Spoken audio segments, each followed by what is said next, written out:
Hello, I'm Paul Daichuk, founder of Elastic Steel, method of athletic conditioning. Today I'm going to take the last exercise I showed you and bring it up a notch. Okay, the last exercise strengthens the core. Learn how to articulate the pelvis by working the core while stabilizing the hip joint. Okay. Now, a very important thing to keep in mind is that is a preparatory exercise, but if you really want to bring it up to the level, what you have to realize is that the more you wind up, okay, the more distance you create to move before the explosion, the stronger the release of energy is going to be. Okay, so if you throw a ball from here or you throw a ball from here, okay, longer distance, okay, if you rotate your spine just a little bit or you rotate completely, well, that's an example of throwing a ball, but the same thing happens when you kick. Okay, last time we're talking about basic form kick. If you have small movement from your hip, just this, it's one thing. If you have larger movement, even better. But to have that large movement and not get injured, you have to have complete core control and extreme range of motion. Now, you're familiar with extreme range of motion and extended length conditioning because Elastic Steel does a lot of that. Okay, but we usually don't do it for the pelvis and for the spine. Okay, but if you want to develop really good kicks and effortless kicks, which somehow the force comes out of nowhere, this is one of the exercises to do. Okay. Now it's a preparatory exercise, but it's a step up from the previous one you've seen. So remember, the previous one looked like this. Okay, this is a movement of the pelvis, not the hips. So we're going to take this right here, place it under the small of your back. Okay, make sure that you have very good abdominal strength to do this. Okay.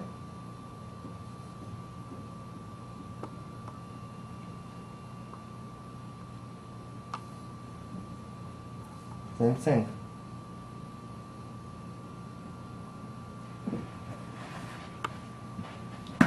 What does this do? Well, on a flat surface, I can keep my back flat and just sort of flex it a little bit if I do it correctly. If I do this on a flat surface, it's not a good thing. However, once I raise it on something like this gives me an opportunity to go into complete lordosis over here and come out of it. Now, if you remember before, I was telling you don't do it. Don't go into lordosis. And I was saying that when your abdominals are tired and they cannot control that, okay?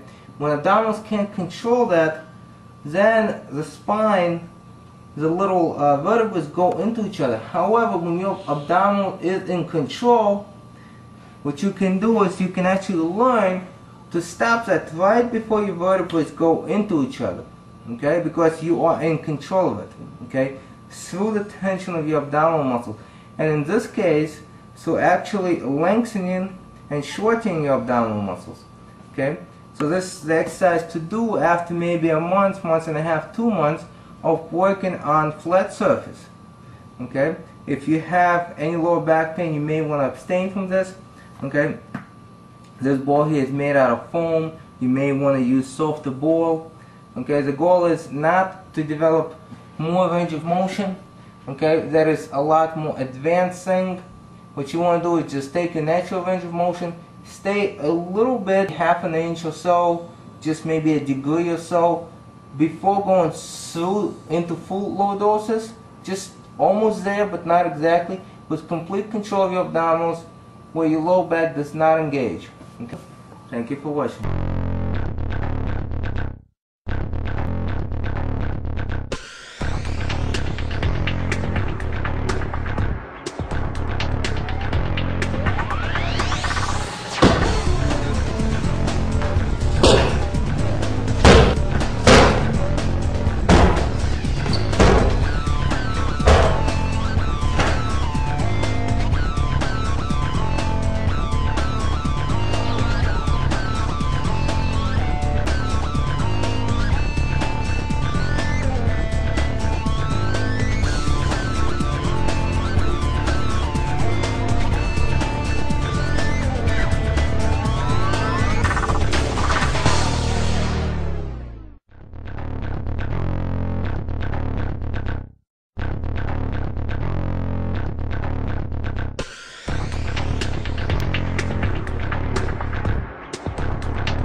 Good today. Outside. We'll go this way.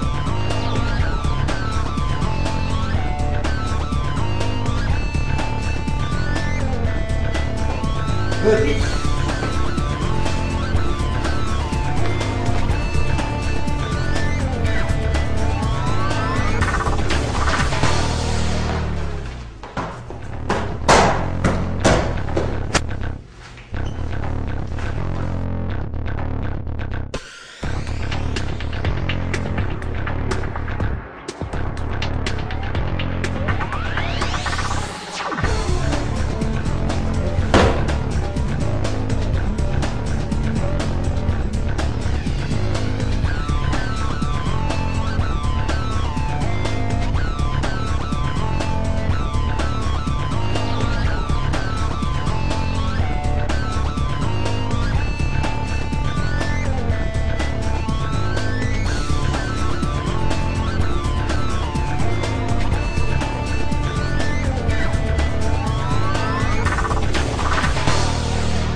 Side.